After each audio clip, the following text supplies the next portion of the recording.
going to Batangas to pick up someone, and that someone is really squally to death. She needs psychological help.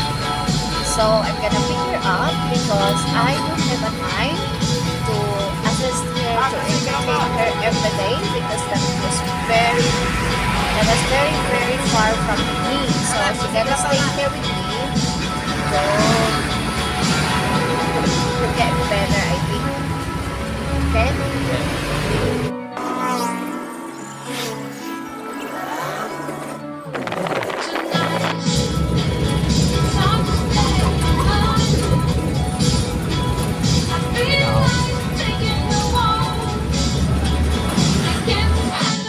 Nandito na kami sa Calamba, guys. At inabutan na kami ng ulan. Napakalakas ng ulan. Ay, naku po. Kung hindi ulan ang kalaban, init. Ayan, tingnan nyo. Sobrang traffic, guys. Di bali na traffic, basta ulan, malamig. Pero guys, ang masaklap, kung ganito ang sitwasyon, halos hindi na usad ang sasakyan, traffic na traffic, tapos sobra pang init, naku po. Atakihin ka talaga ng high blood. Sobrang init. So, finally guys, nandito na kami sa Batangas. Malapit na rin kami sa kanyang tinitirhan. Iwan ko kung saan banda yun. Pero bababa na kami very soon. At makikita ko na siya. Ano na kaya ang itsura niya ngayon? Dahil wala na kami, hindi na kami nagkikita kahit sa messenger. Usap lang lagi sa cellphone, sa kanya. Kuya, sa homes lang kami. Ito na. Okay, sige. Thank you. Thank you. Kami yan.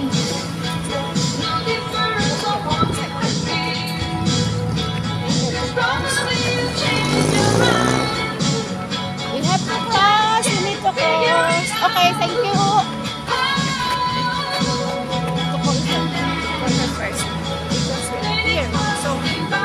I call her first. Okay guys, nandito na kami.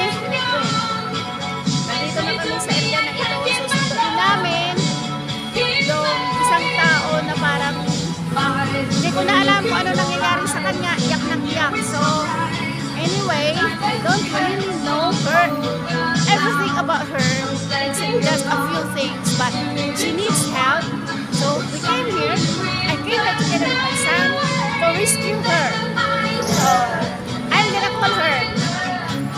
Guys, okay guys, tignan mo guys ha. Yung babae doon na lang sa tawid. Kita nyo guys, ayun o, nasa tawid siya dyan. Naka-red. Balot na balot siya sa sobrang init. Ako halos magulubad na ako sa sobrang init siya. Balot na balot. So, balik pa lang, inanuhan namin tumawid pa kami. Doon na pala siya sa kabila. So, tatawid kami ulit. Okay, we are going to cross again. We're gonna cross again the road because it's there on the other side. Okay? Let's cross! Oh! Taan! Tignan mo! Akala ko sila. Itsurang babae na to. Itsurang niya. Papasok na kami sa kanyang inuupahang apartment. Ayan, lalakad kami papunta dyan.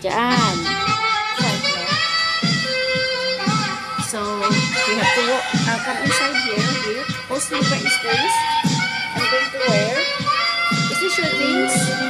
Ready to, ready to run away from home? Ang payat mo na! Oh my gosh!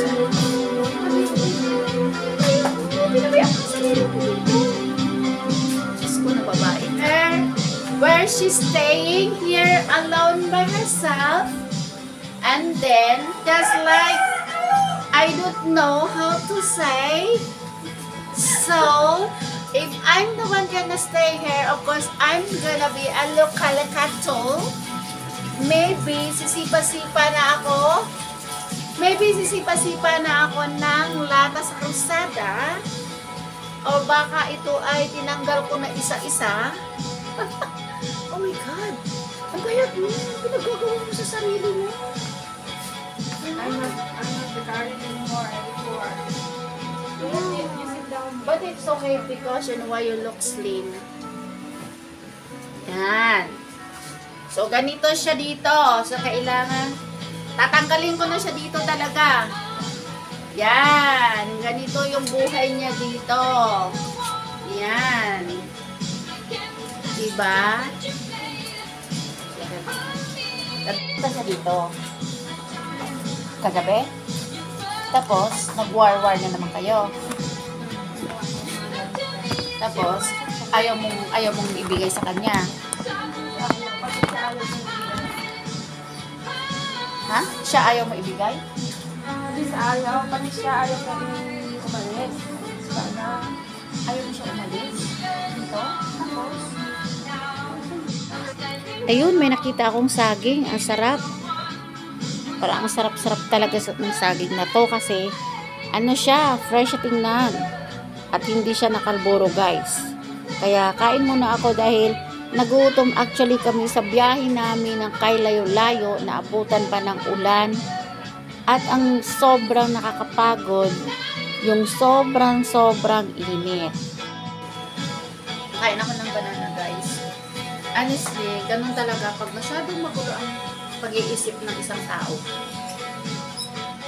Magulo ang mundo na ginagalawan.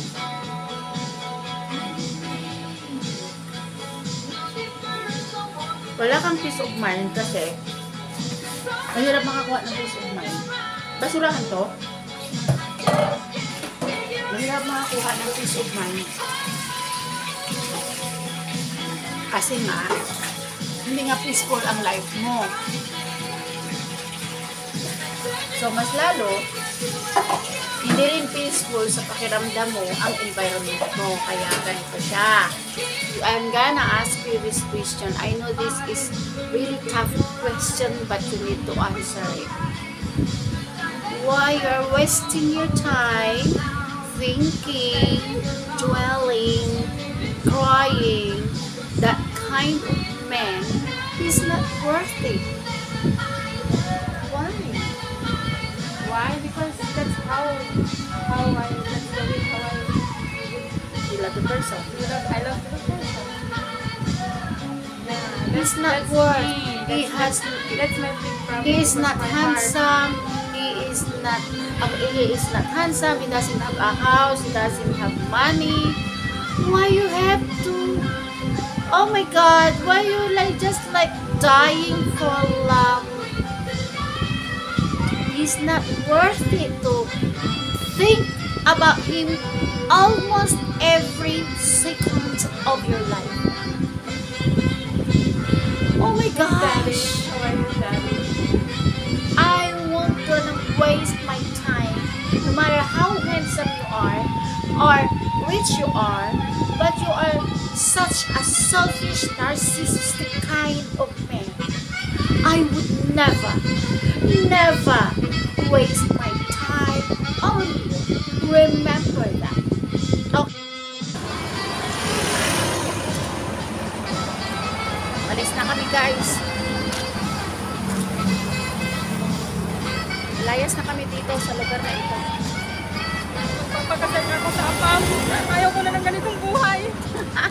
Anong apam? Wala namang apam. Magpapakasal sa apam, wala namang apam, di ba? Naisip niya pa, magpapakasal sa apam, ha? Sino kayang papatong sa kanya? Depress siya. Sino kayang apam papatong? Kawawain ka lang todo ng apam. Pag ikaw ay depressed, papatong sa kanila ka, lalo ka kawawain. Ayusin mo muna ang sarili mo bago ka papatong ng apam. God, ayaw ko lang makita na mayroong underpass dito.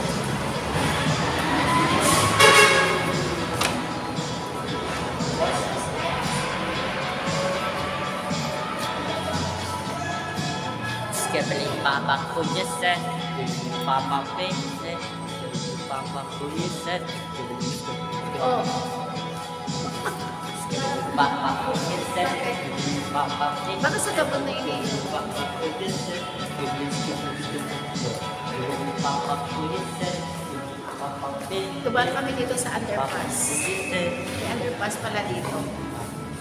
Papa ko yes, sir. Papa Pero mo kung layo-layo na sa munduan ko ni... Uy! Patay tayo. Akit pa tayo doon. oh no. Oh no! Aakit pa kami dyan. Like, Sige, mas maganda to sa akin. Mas maganda to sa mga nerve ko.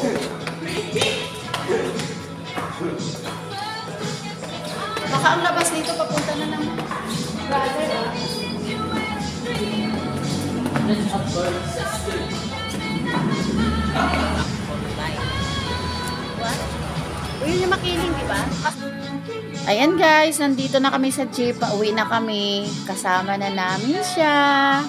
Ayun, tingnan nyo, nakangiti. Kaya lang, sobrang init, traffic, magtiis kami, nasa loob kami ng jeep. Talaga naman, nakaka-stress. Sabi ko nga sa inyo, yun yung pinakamalaking problema ng Pilipinas dito.